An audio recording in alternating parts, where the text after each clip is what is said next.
Hello everyone, this is David from Automotive Press. As you know, last week I purchased my beloved 2022 Toyota Tundra TRD Pro, and I'm really enjoying driving it every single day.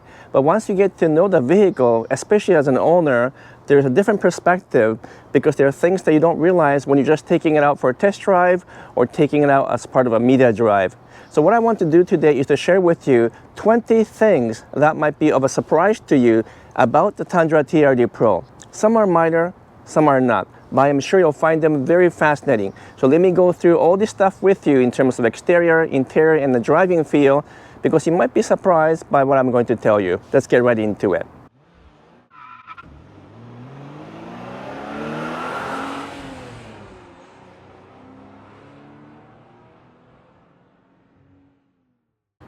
Welcome back. So there's a lot of stuff I want to share with you as the owner of the Tundra TRD Pro, because once again, when I was driving this as part of the media drive, you just cannot get into a lot of the details that you realize when you're driving it day to day. Now before I go too far, let's start off by talking about the defective TRD Pro emblem or decal that I have on my truck, because that seems to be a bit of a hot topic. So let me show you once again what happened with the decal. So here's my Tundra TRD Pro. But before I get into the 20 surprises, let me just give you a quick update on this emblem defect that I talked about in my previous video.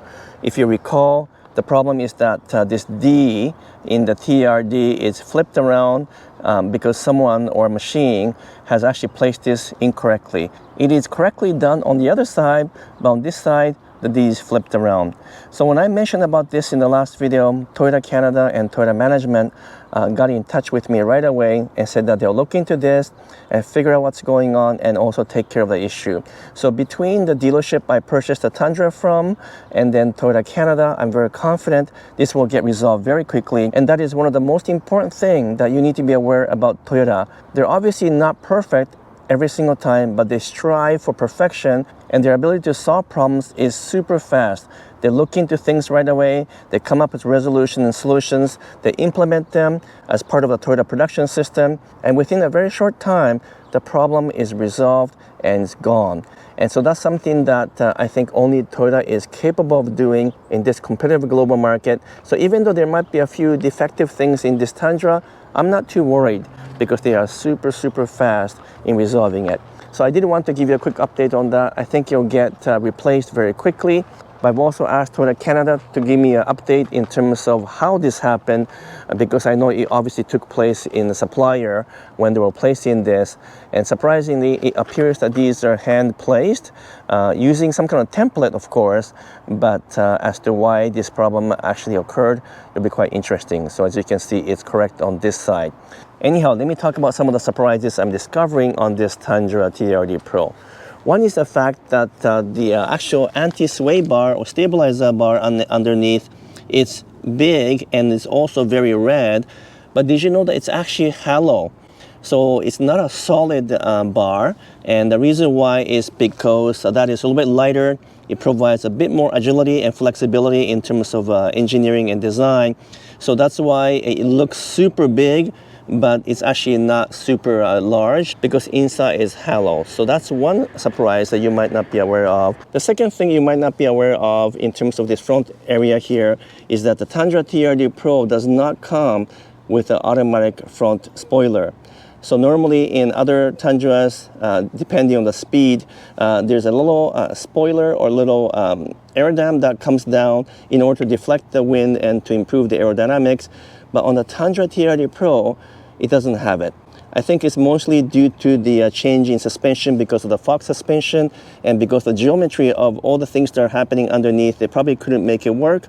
But it's also maybe perhaps they want to be able to offer tow hooks in the near future, which would have interfered with air dam. So that is a possibility. So that's a second surprise. The third surprise is something I discovered at night. It's a very minor thing, but it's kind of cool. And that is there's a different pattern here on the side of the headlight compared to this part in the front. This one is kind of a dotted, like almost like a dot matrix computer from the old days. But this one has side lines here. And when you light up, which I'll show you right here, you can tell that the pattern here and here are quite different. But this front part is actually quite beautiful, and the attention to detail in terms of this overall design, as well as the shape of the headlight and this kind of fake screw inside, is pretty intriguing. Even the inside of the headlight, you can see the lines in there as well. So this whole thing looks like a normal headlight from far away, but when you look up and close and when you look at night, there's a lot of details over here. You get a small air dam or air spoiler here as well to improve the wind buffeting. So lots of detailed and lots of engineering went into this headlight design. The fourth surprise in terms of the Tundra TRD Pro is the fact that it came standard with Toyota's rock crawler, or rock slider we call it sometime. Right here you can see it along the bottom here. If I can go low enough, I'll show it to you here.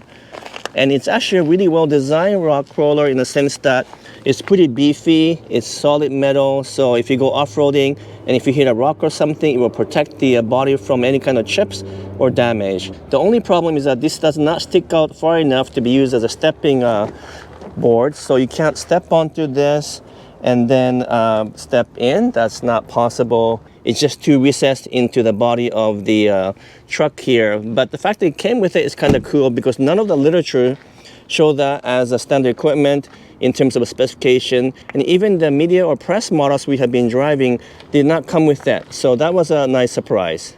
The fifth surprise is the tonneau cover, because none of our pre-production models came with the tonneau cover here, but they changed the manufacturer and the brand of this. It used to be a lot thicker, but now it's a thinner version because they changed the brand to backflip. So this is the backflip MX4 version, which is what I suspected would happen because the previous version wasn't very well designed, and backflip has a great reputation. You can't see the name backflip anywhere, but I know this is the backflip model, and it's way lighter to flip over. It's just a much easier tonneau cover to handle.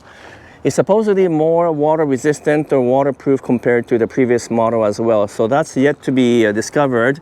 Although there is a small defect in here that I have to point out to Toyota Canada later on. But I'm quite happy with the discovery. The sixth surprise is the tire, not the name of the brand or the model, because I knew that it was going to be a Falcon Wild Peak, but I was surprised that this one is slightly different than the commercial version, which has the three-peak mountain symbol for all-weather capability. But the one that comes with Tundra TRD Pro is not the same. It doesn't have the three-mountain peak. It has the mud and snow rating. So it's still fine as the all-year mud and snow tires, but it doesn't quite have the same capability as the normal ones that we can buy off the shelf. As well, I'm also discovering that this design of the tire tread is a bit different from the Wild Peak tires that are installed in the Tundra TRD off-road version. Not quite sure why they did that, but I guess because of the slightly different weight and the ratings required for Tundra TRD Pro.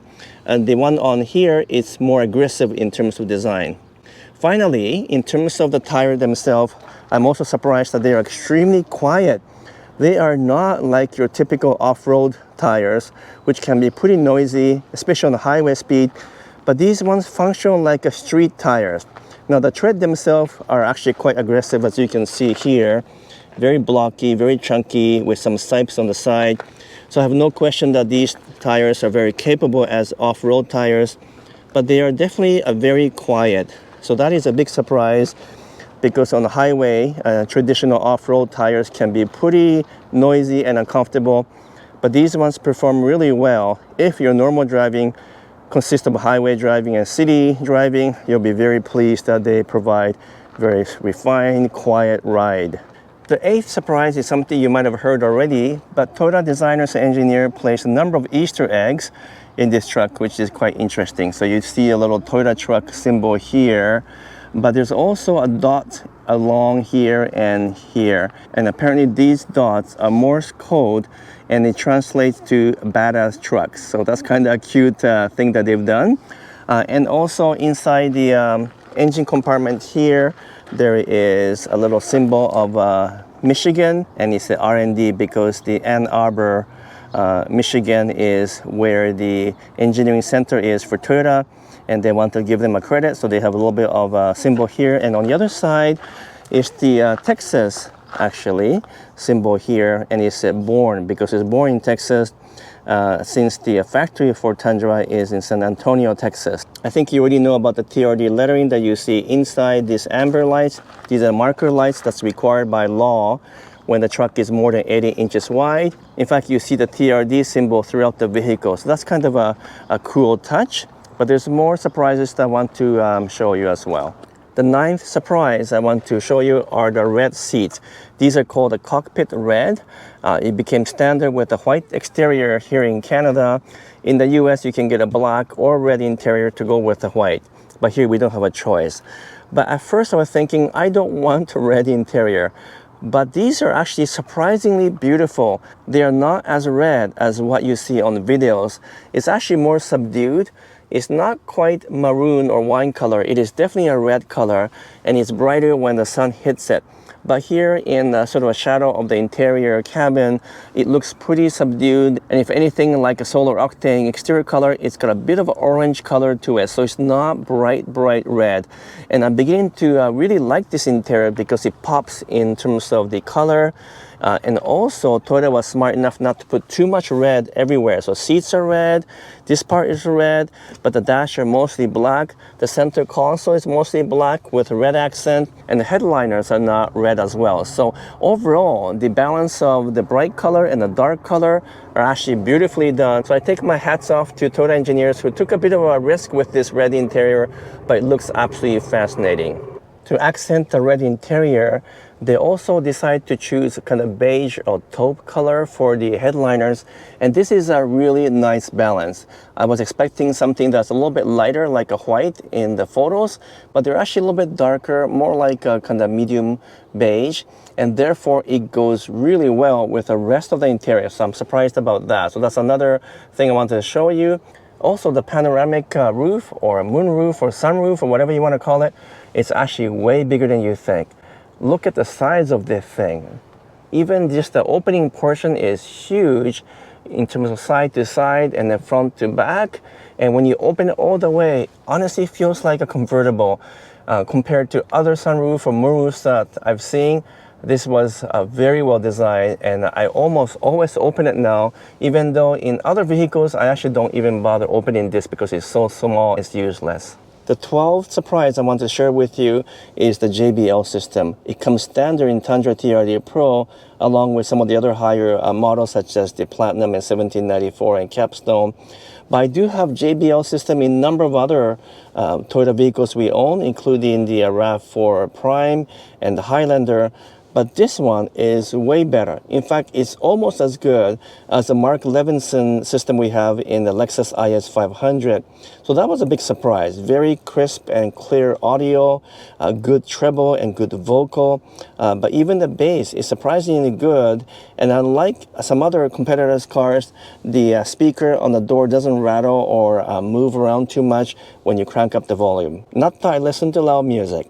So JBL is really good, and if you're worried about the sound quality of the Tundra TRD Pro or any other Tundra with the JBL system, don't worry about it. It's surprisingly good. The 13th surprise or disappointment in this case is something I pointed out before, and that is this plasticky center console. And I love the pattern on this, which is also on the door. It's not quite carbon fiber, but it's kind of a nifty, cool geometric design. But this thing here, come on Toyota, what were they thinking? It's rattly, it's very flimsy, it's slippery, and even if you open this one, it's just hard plastic. This doesn't stay open, and it's loud when you close it. This whole thing looks super cheap. This is a big disappointment for me.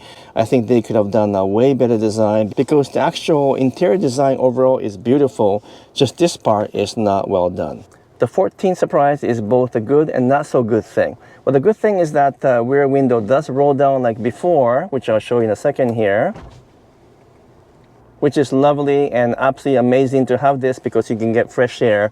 Once again, just keep in mind that you could get carbon monoxide coming in here if you drive at a slow speed and exhaust is coming through the system, so watch for that. But the disappointment is that it does not clear the rain when you move the window up and down. Now, it's not raining right now, so you can't see it.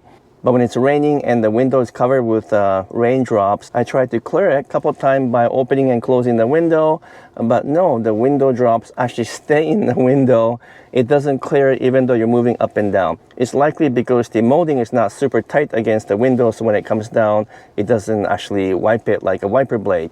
It's not a big deal, but here in Vancouver, we get a lot of rain, so I was hoping that it can clear as you move up and down. The next surprise is the rear interior space. We have been hearing that they had to make the rear seating area a little bit smaller than before, but honestly, the rear seating area is huge, with plenty of legroom, a good headroom, a good shoulder room, and hip room. There's absolutely no complaints I have whatsoever in terms of the rear seat. I had some really tall people, 6'5" or taller, sitting in the back, and this is completely comfortable. And also some trucks have this backside rake too steep, and therefore it's uncomfortable, but this one is just perfect. It's got just the right amount of incline to feel comfortable in the long drives without sacrificing interior space. Now, we don't get storage space underneath the seat, so that is a bit of a compromise, and I'm not too happy about that due to the battery, and this is the ventilation for the battery. But honestly, I've learned to live with it. I have some boxes in the back underneath the tonneau cover, and they work as a storage, and so there's not a problem. You can see that the legroom is plenty here. And yes, the hump is there, and that's not something that I like. But in terms of comfort and space and overall roominess of the rear, absolutely no problem. It's plenty and it's extremely abundant. The 16 surprise is a minor one, but it's the dimmer for the interior gauges to either brighten or to darken the gauges for instrument and also for the infotainment system.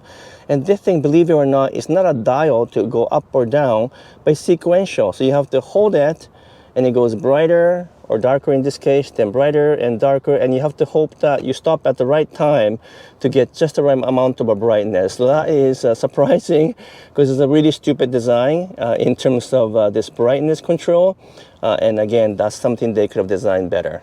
Now I'm going to talk about the driving feel, because the 17th, 18th, 19th, and 20th surprise I discovered about the Tundra TRD Pro have all to do with the driving experience. The 17th point is about the ride. When I drove all of the other Tundra TRD Pros in the past, they were quite bumpy and maybe not so comfortable, especially over a highway speeds. But in this Tundra TRD Pro, even if you drive a high speed over a bumpy road, it is extremely comfortable and very, very smooth. This is perhaps one of the best surprises, because when I was driving the TRD off-road a few months ago, it was so bumpy and choppy over a variety of different surfaces. I was thinking, I don't really want to buy the Tundra because it's going to be uncomfortable. But the suspension, especially on this TRD Pro, extremely well designed, very stable, and feels very planted. So that's a really good surprise. On a similar note, the 18th surprise is to do with the engine. Yes, this is the hybrid version, which is the only way TRD Pro comes in. But what surprised me is how smooth and refined the engine feels, especially when compared to the pre-production model of the TRD Pro I was driving before. This thing is absolutely refined. It revs to the red line with ease.